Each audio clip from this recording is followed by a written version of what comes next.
Welcome, brave souls, to a journey through some of the most terrifying and abandoned places on Earth.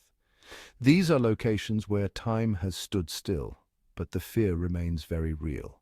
From ghost towns frozen in time to decaying buildings shrouded in mystery, these places are not just abandoned. They're alive with the echoes of the past. If you're ready to face your fears, join us as we explore the creepiest abandoned places you should never visit alone.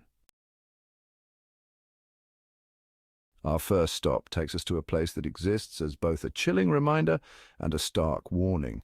This is Pripyat, Ukraine, a city forever scarred by the catastrophic Chernobyl nuclear disaster of 1986.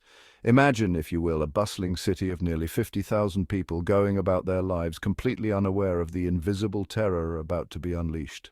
Then, in an instant, everything changes. The disaster at the Chernobyl nuclear power plant forced a mass evacuation, leaving behind a ghost city frozen in time.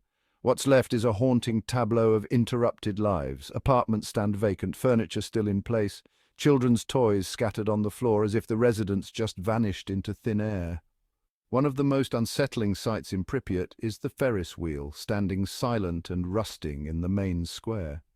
This once joyful symbol of childhood now looms over the deserted city like a skeletal reminder of what once was. Can you imagine, just for a second, the laughter and screams of children echoing through the air as the Ferris wheel spun? Now only the wind whistles through its rusted spokes. The silence of Pripyat is almost deafening. The buildings once filled with the sounds of life now stand empty, their windows like vacant eyes staring out at the deserted streets. The only sounds you're likely to hear are the creaking of decaying structures and the wind rustling through the overgrown vegetation reclaiming the city. But here's the thing about Pripyat. It's not just the visible decay that's unsettling, it's the invisible danger that still lingers in the air. The invisible spectre of radiation serves as a chilling reminder of the devastating power of the atom, a power that forever altered the course of this city and the lives of its inhabitants. Even after all these years, Pripyat remains a restricted zone, a chilling monument to the devastating consequences of human error. It's a stark reminder of the fragility of life and the enduring power of the atom. Buckle up, because our next destination takes us to a place where unsettling imagery blends with a tragic backstory. We're headed south of the border to Mexico, to a small island shrouded in unsettling tales. This, my friends, is La Isla de las Muñecas, the island of the dolls. This island is absolutely covered in decaying dolls. They hang from trees, peer out from bushes, and dangle from the walls. Their once bright colors have faded, their plastic skin cracked and peeling. The story behind this macabre collection is as tragic as it is creepy. Legend has it that Don Julian Santana Barrera began hanging the dolls to appease the spirit of a young girl who had drowned there. Driven by grief, Barrera dedicated his life to placating the girl's spirit, hanging doll after doll. Today, the island stands as a testament to Barrera's obsession and the tragic story that fueled it. Visitors often describe feeling a sense of unease, as if being watched by the hundreds of vacant eyes. The island of the dolls is a place where the line between reality and superstition blurs, heavy with the weight of tragedy. Chapter 3: Hashima Island, the Ghost of Industry. Our journey into the heart of abandoned places takes us now to the Far East, to a place where the ghosts of industry linger amongst crumbling concrete and rusted steel. This is Hashima Island, Japan, a place better known by a far more evocative name, Gunkanjima Battleship Island. Now, you might be wondering how an entire island earned such a militaristic nickname. Well, one look at this desolate rock jutting out of the sea and you'll understand. You see, Hashima Island isn't your typical island paradise. It's a desolate concrete jungle, a testament to Japan's industrial past, and a haunting reminder of the human cost of progress. For nearly a century, Hashima Island was a hive of activity, a bustling coal mining facility that fueled Japan's rapid industrialization. Thousands of workers and their families were crammed into towering concrete apartment blocks, living out their lives in the shadow of the mine that dominated the island's landscape. Life on Hashima was harsh, cramped, and unforgiving. But it was also a community, a microcosm of Japanese society, where people lived, worked, and raised families in the shadow of the mine that sustained them. Then, almost as quickly as it rose, Hashima Island fell.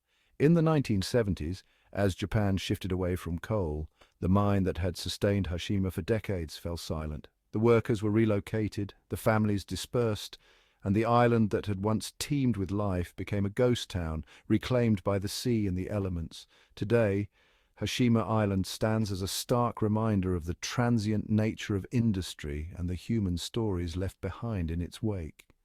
The crumbling concrete buildings, once home to thousands, now stand empty, their windows like vacant eyes staring out at the sea. The rusted machinery, once the lifeblood of the island, now lies dormant, slowly being consumed by the relentless march of time. Chapter 4. The Catacombs of Paris. City of Bones, hold your breath and grab a flashlight because our next stop delves deep beneath the bustling streets of one of the world's most romantic cities. Forget the Eiffel Tower and the Louvre. We're going underground into the heart of the Paris catacombs, a labyrinthine ossuary that houses the skeletal remains of over 6 million Parisians. Imagine, if you will, miles upon miles of tunnels stretching beneath the City of Lights, lined not with brick and mortar, but with carefully arranged human bones. Skulls stare out from the walls, femurs stacked high like firewood, creating a macabre and strangely beautiful spectacle. The Paris catacombs weren't always intended as a mass grave. These tunnels were originally quarries, mined for the limestone that built much of the city above. But as Paris grew, so too did its cemeteries, overflowing with the deceased and posing a rather significant health hazard. In the late 18th century, city officials decided to relocate the remains of millions of Parisians to the abandoned quarries beneath the city.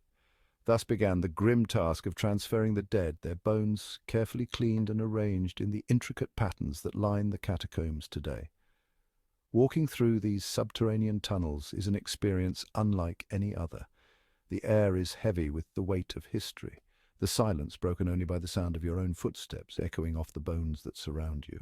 It's a sobering reminder of your own mortality, a place where the living and the dead exist in an unsettling proximity. The catacombs of Paris are not for the faint of heart, but for those brave enough to venture into this subterranean city of bones.